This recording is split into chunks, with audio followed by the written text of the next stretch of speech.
Assalamualaikum warahmatullahi wabarakatuh. Apa kabarnya semua? Semoga kalian baik-baik saja. Kali ini saya akan membahas alur novel Donghua Swallowed Star. Tanpa basa-basi, yuk langsung disedot.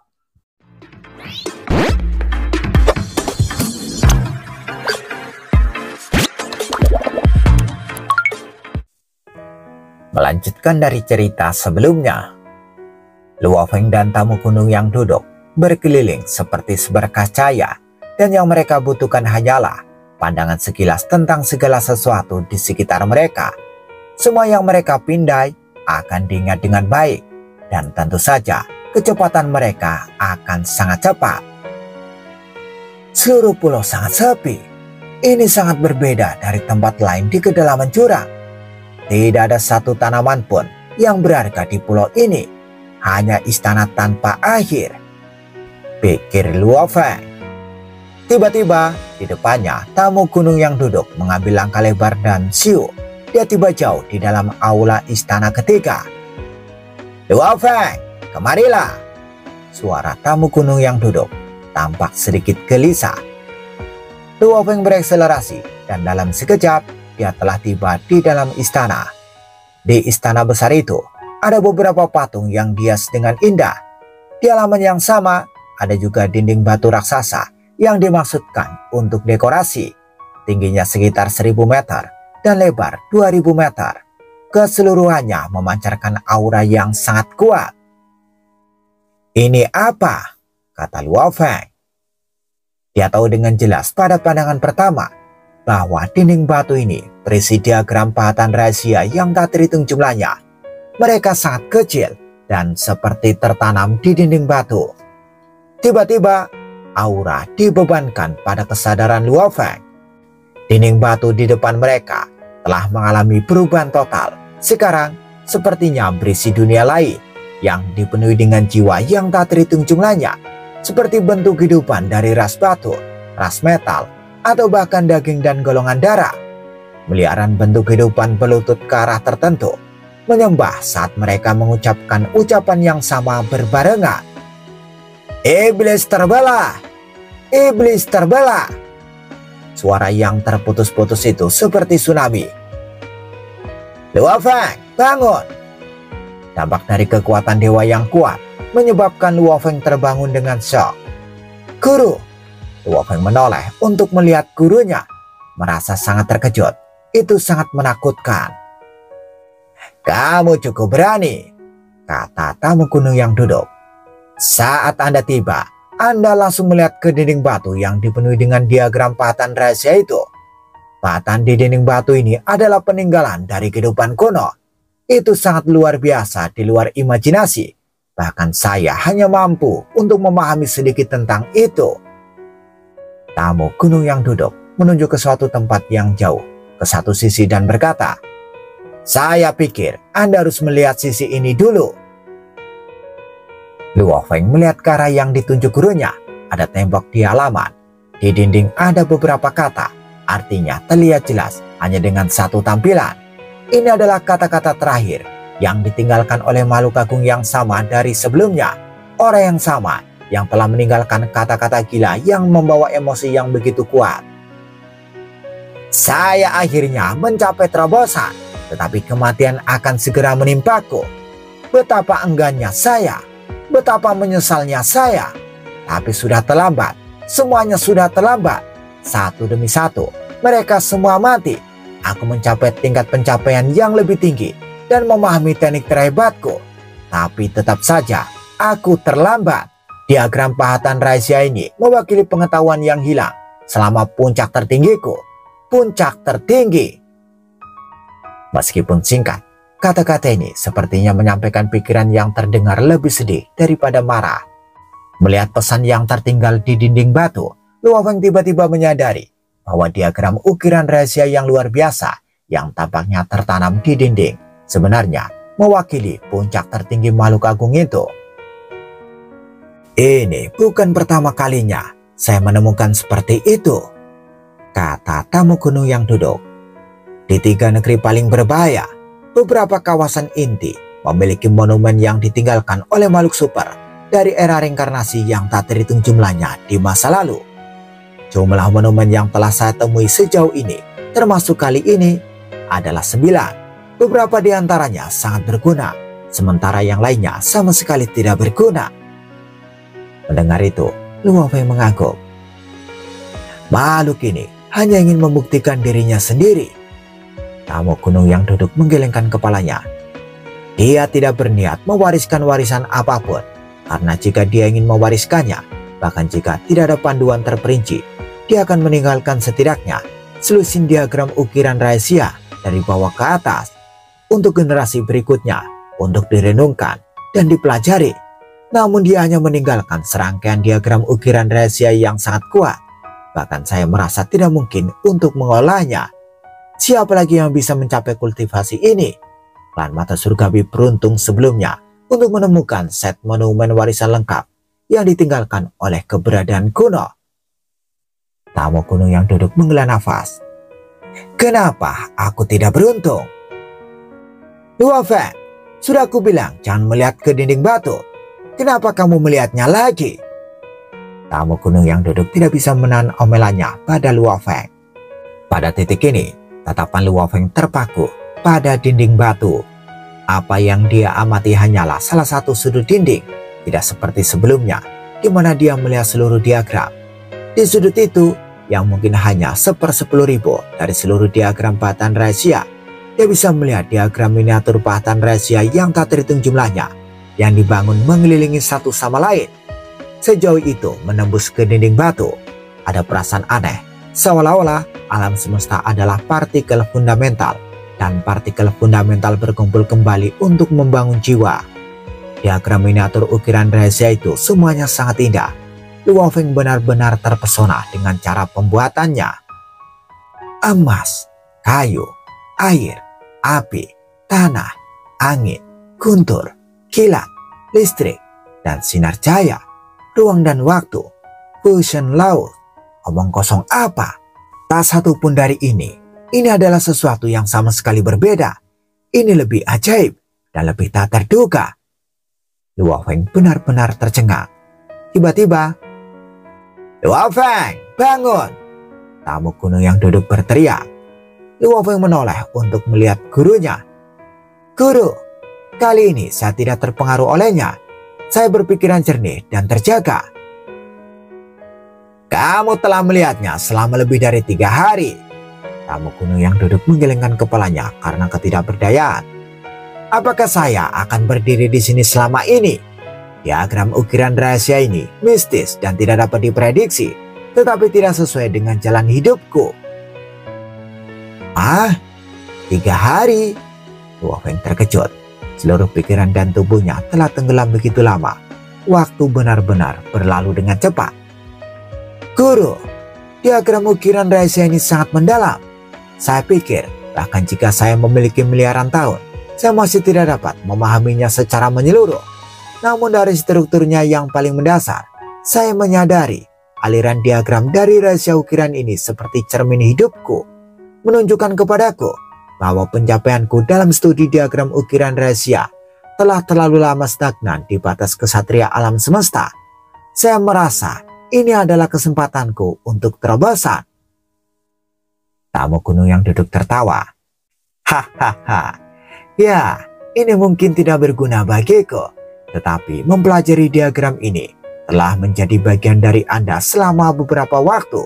Studi tentang diagram pahatan rahasia diperlukan untuk terus mengamati lebih banyak diagram pahatan rahasia. Semakin banyak Anda belajar, semakin tinggi kemungkinan terobosan. Anda berada di sini selama 3 hari, jadi saya telah melihat mereka selama 3 hari. Saya juga telah memahami beberapa di antaranya. Dari dalam, saya telah memahami 5 diagram ini. Anda harus datang melihatnya. Tamu gunung yang duduk menuju ke dinding yang menjulang tinggi di halaman sebelah. Dan di dinding batu, ukiran rahasia halus yang tak terhitung jumlahnya tiba-tiba muncul. Satu demi satu, diagram besar pahatan rahasia muncul. Semuanya jauh lebih mendalam daripada diagram pahatan rahasia dari miniatur alam semesta. Itu adalah 5 diagram utama pahatan rahasia dan mereka terukir di 5 bagian dinding yang berbeda. 5 diagram utama Batan Rahasia ini, dari apa yang saya pahami, semuanya memiliki 1/1000 kekuatan dari pengetahuan yang hilang itu. Dengan ini sebagai batu loncatan, Anda akan bisa mendapatkan pemahaman lebih cepat, kata tamu gunung yang duduk. Wofeng menatap 5 diagram utama Batan Rahasia dan merasa terkejut. Ini memang entitas yang mampu membuat harta karun sejati tertinggi. Kemampuannya sangat kuat. Tamu gunung yang duduk sambil tertawa berkata, "Berhentilah mencari, sekarang waktunya untuk pergi. Pulau ini sangat sunyi dan tidak banyak bahaya di sekitarnya. Kamu hanya perlu meninggalkan satu tubuh dengan kekuatan surgawi untuk perlahan-lahan memahaminya. Tahukah kamu, di dunia luar ada keributan besar yang sedang terjadi. Aku sudah bisa merasakan gelombang besar dari luar. Kupikir mungkin ada pertarungan antara master tertinggi alam semesta." Pertarungan antar master tertinggi alam semesta? Wofeng tercengang. "Kalau tidak, aku tidak akan membangunkanmu." Tamu gunung yang duduk tertawa. "Tinggalkan tubuh dengan kekuatan dewamu di sini. Mungkin lebih lemah, tetapi tidak ada yang menyerangnya, jadi akan baik-baik saja. Kamu bisa meninggalkannya di sini untuk melatih dan mendapatkan pemahaman dengan nyaman. Ayo pergi, kita akan pergi dan melihat. Jika kita berhasil tepat waktu, mungkin kita masih bisa melihat pertempuran. Siapa tahu yang terlibat mungkin adalah pencipta kapak besar dari ras manusia Anda." Wofeng tidak bisa tetap tenang lagi mengetahui bahwa itu mungkin pencipta kapak besar yang bertarung di luar. "Guru, ayo pergi," kata Wofeng. Dia melihat sekeliling. Dia melihat jejak kekuatan dewa yang tidak jelas terbang keluar dari tubuh dewanya, dan itu dipadatkan menjadi bentuk manusia. Itu adalah avatarnya. "Baiklah, ayo pergi sekarang." Tamu gunung yang duduk tidak lagi ragu-ragu. Setelah hanya beberapa detik, gunung hijau tua yang menjulang tinggi mulai mengapung dan terbang ke titik tertinggi. Kemudian tamu gunung yang duduk menampilkan gambar ukiran raksasa itu yang memicu ruang misterius, dan gambar itu dipindahkan. Hanya danau, pulau, dan avatar Wofeng yang tersisa di ruang misterius. Gunung hijau muncul lagi dari es. Siu, gunung hijau segera terbang menjauh dan mengabaikan bahaya apapun. Dibandingkan dengan tempat lain di jurang, ruang misterius adalah tanah fantasi yang damai. Tidak ada bahaya, dan itu benar-benar damai. Tidak heran makhluk tertinggi itu tinggal di sana. Cara untuk masuk dan keluar luar biasa. Saya pernah melihat guru melakukan itu, tapi saya masih tidak bisa mempelajarinya, kata Wofeng. "Kamu akan mempelajarinya ketika kamu menjadi master tertinggi alam semesta," kata tamu gunung yang duduk sambil memandang Wofeng. "Oh benar, sebaiknya kau taruh avatarmu di sana dan jangan pernah membuangnya. Aku tidak punya waktu untuk mengirimmu ke sana lagi." "Aku mengerti," Wofeng tersenyum. "Cuma avatar, dia bisa tinggal di sana selamanya." Mata Wofeng berbinar. "Aku perlu mempelajarinya apapun yang terjadi. Teknikku bergantung padanya." Shoo, shoo. Gunung itu terus bertambah cepat dan lebih cepat, dan itu sudah 100 kali lebih cepat dari kecepatan cahaya. "Wow!" Wofeng memperhatikan kecepatan gunung itu. "Guru, kamu terlalu cepat, dan itu sudah melanggar hukum.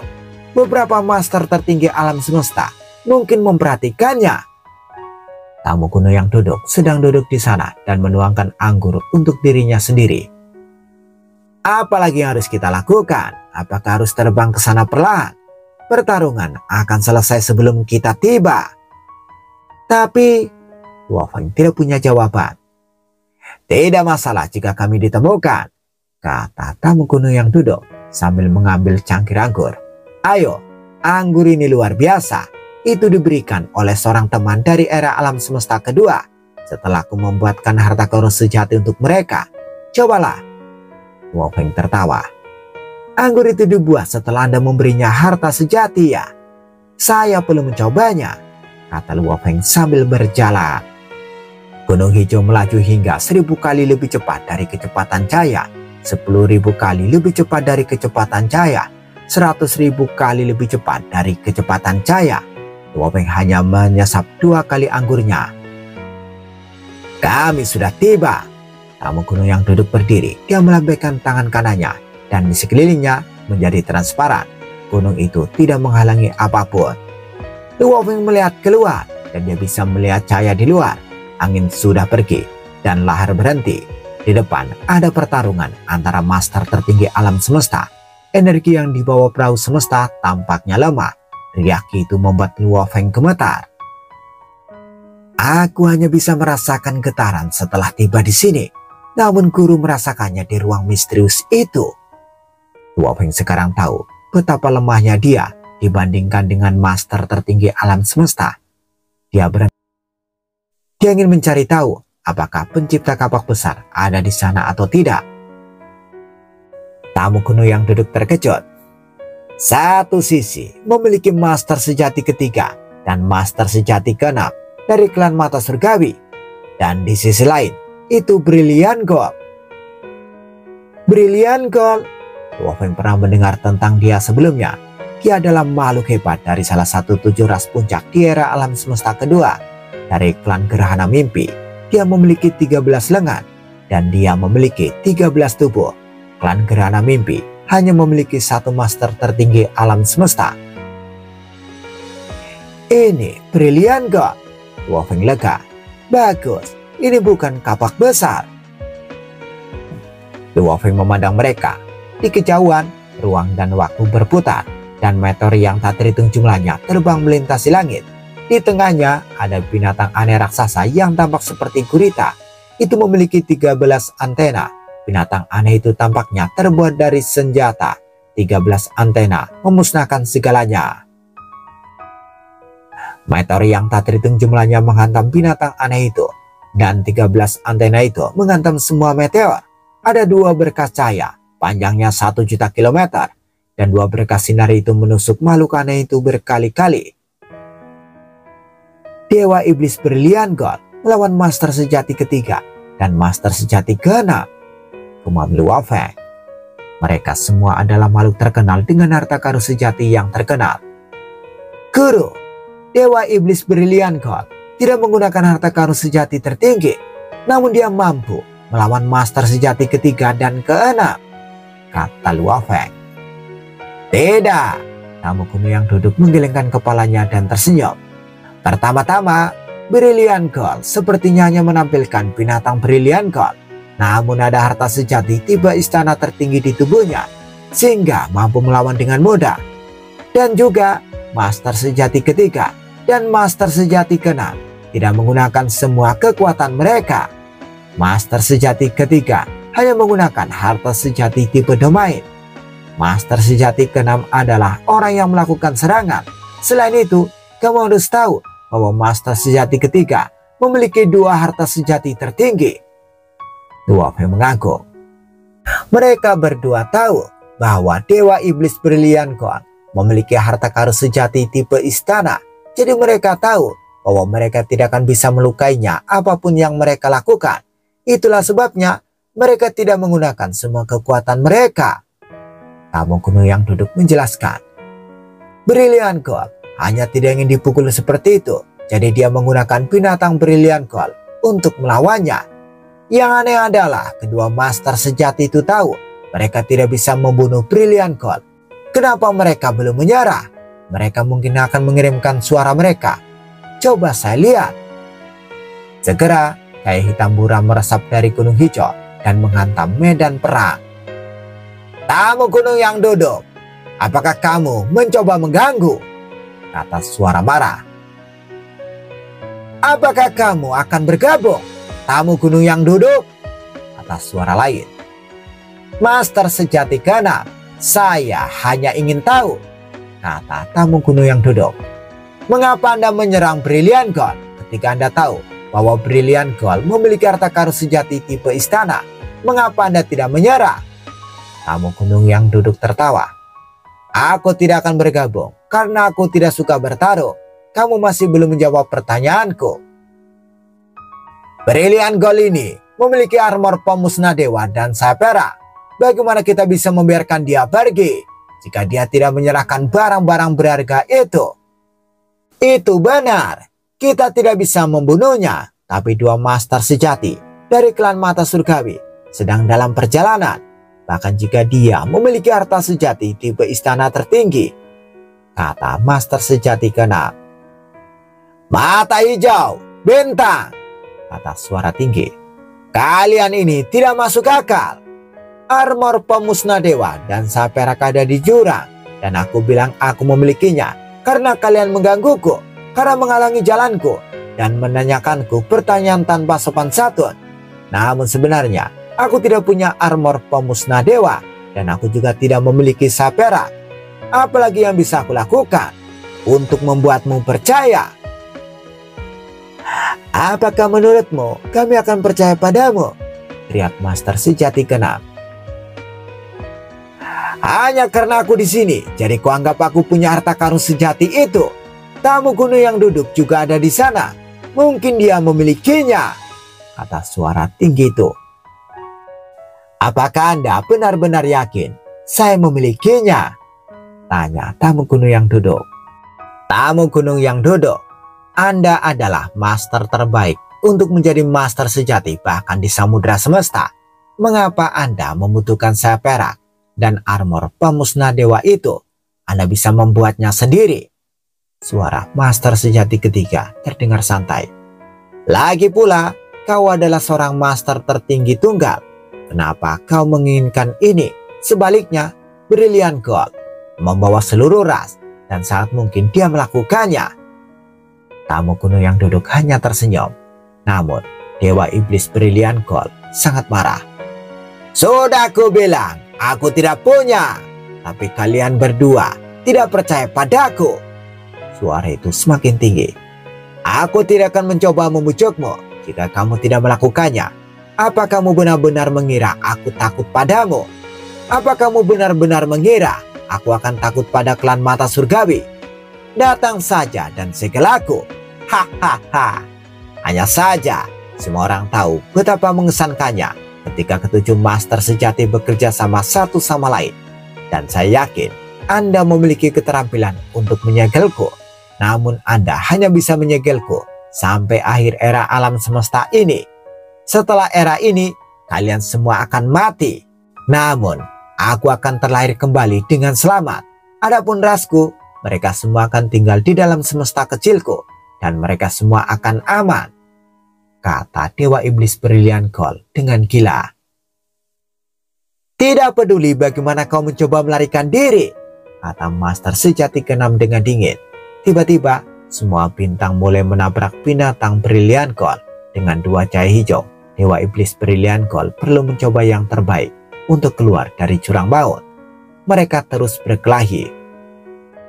Guru, Brilliant Gold tidak merebut barang berharga, namun klan mata surgawi itu.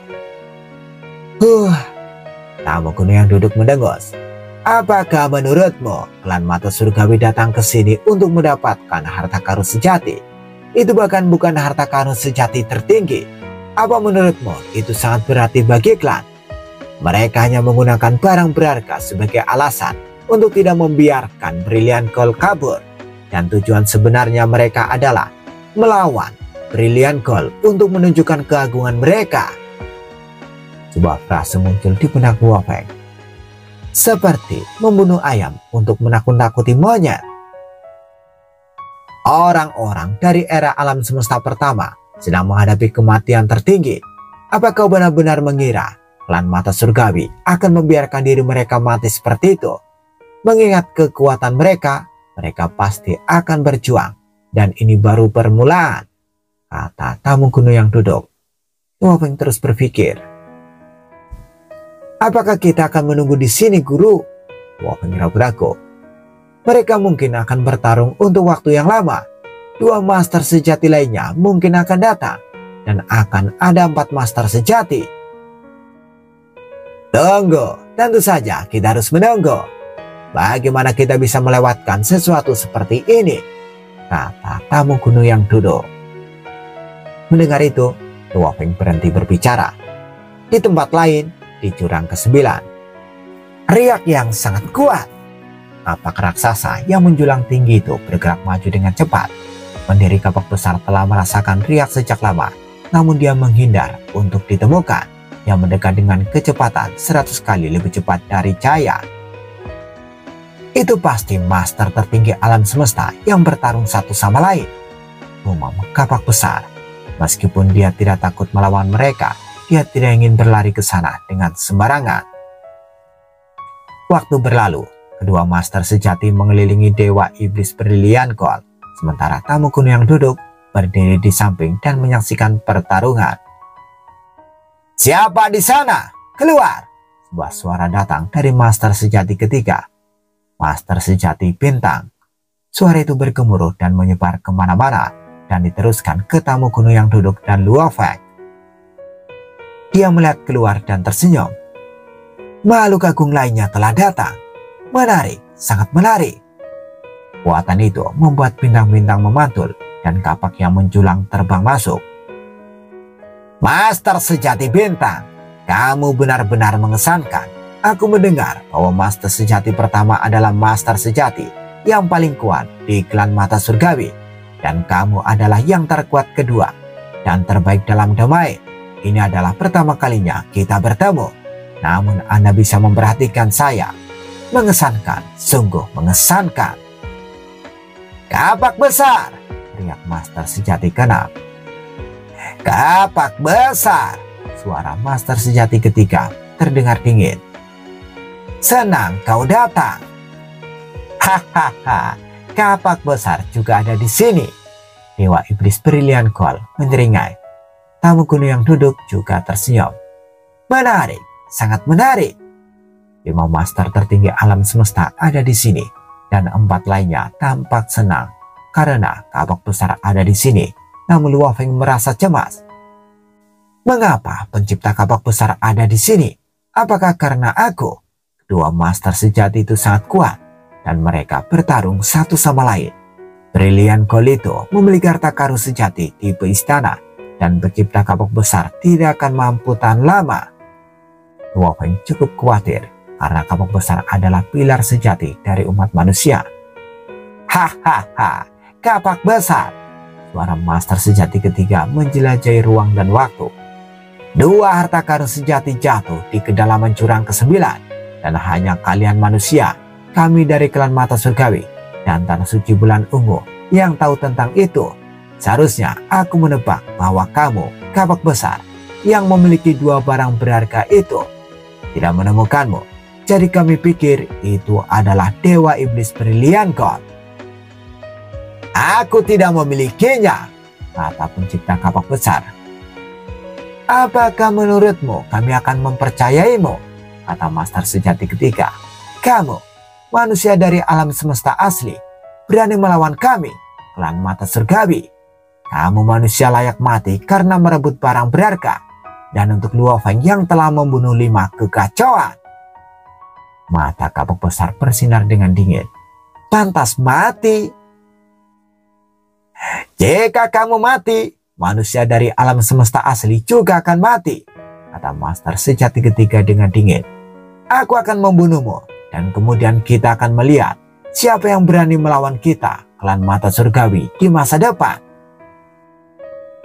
Di sisi lain, Luo Feng yang duduk di Gunung Biru sangat marah. Luo Feng menoleh ke tamu kuno yang duduk dan berkata, "Guru, pencipta kapak besar adalah satu-satunya pilar umat manusia kita. Dia tidak boleh mati.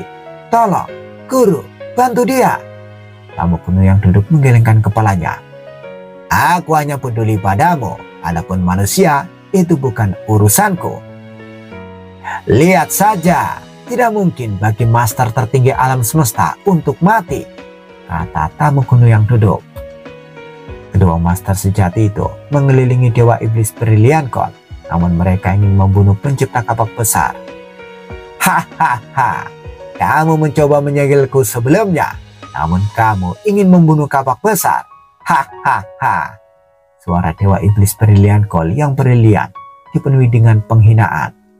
"Apakah kamu benar-benar berpikir kamu bisa melakukannya dengan aku di sini. Kapak besar, ayo bertarung satu sama lain dan beri pelajaran pada klan mata surgawi ini. Kami akan memberitahu mereka bahwa tidak mudah berurusan dengan master tertinggi alam semesta. Tentu, pendiri kapak besar memegang kapak hitam besar dan cahaya hitam menutupi tubuhnya, membentuk armor. Bersambung, bagaimana kelanjutan kisahnya? Tunggu jawabannya di episode selanjutnya. Dadah, semoga paham.